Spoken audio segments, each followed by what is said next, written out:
fa mitondra voka-tsoan'ny faradofay ny fahatongavandreo sambo ireo. Eo ny guide touristique ny mpizeradia, eo koa ny chauffeur-na taxi, eo ny restaurant, eo ny mpivarotra, dia samy nahazo ny tombotsoany mahakasika an'izay fandralovany sambo izay. Eto zahay dia misaotra ny mpiara-miasa, misaotra ny commune urbaine Fort-Dauphin, ny région Anosy, ny mpitandro filaminana na ny gendarme na ny polisy fa mizotra ampilaminana ny fandraisana n'izay sambo voalohany izay teto amin'ny tampon-tanàny Faradofay. Raha ny fandraisana moa izany dia tsy misy olana satria tsika fa zatra amin'izay fandraisana ny izahantany izay, ny fanatsarana no misy. Ka ny tolotra moa izany efa misy ny tolotra vaovao tao amin'ny Pic Saint-Louis, maro ny touriste nandeha teny afa-miposo aman-tsara, eo koa nandeha nanao tour de ville, nandeha tamin'ny plage, ary ny hita moa izany fa tena afa-po ireo touriste miverina aty amin'ny tanàna sambo.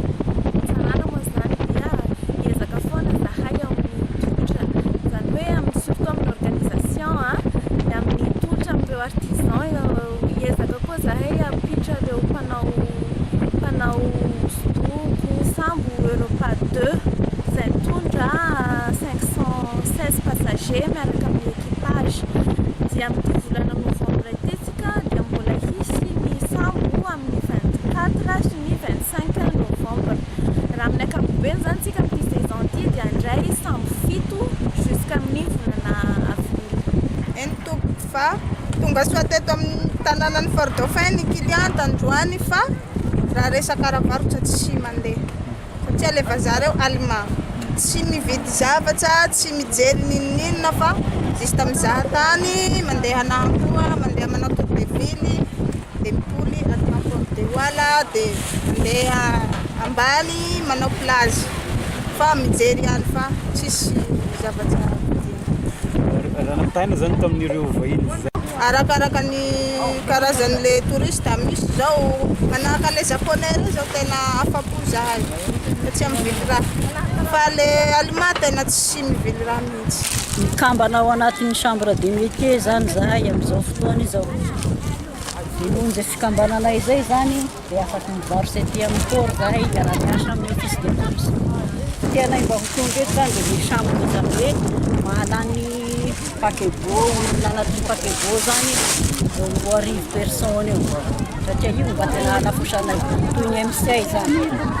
Mampalahelo anay zany sy fahatongavany ety amin'izao satria mba io no tokony tena hanafosanay be da be.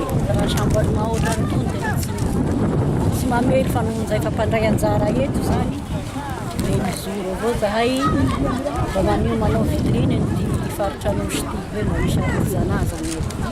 Le vavahiny tonga reo zany dia tsy misy hoe tsy mividy io nareo fa da tonga dia hoe le artisanat ny tena tadiavin'ny zareo tonga eto, fa indrindrandrindra ny vokatry ny tany eto amin'ity faritra anosy ty. Mahavidily zareo eto amin'ny androany zao zany dia le artisanat avy Antananarivo ohatran'ny madinety, le ravadravaka, le sikosikotra, izay zany tena nandeha le sikotra avy any Ranomainty.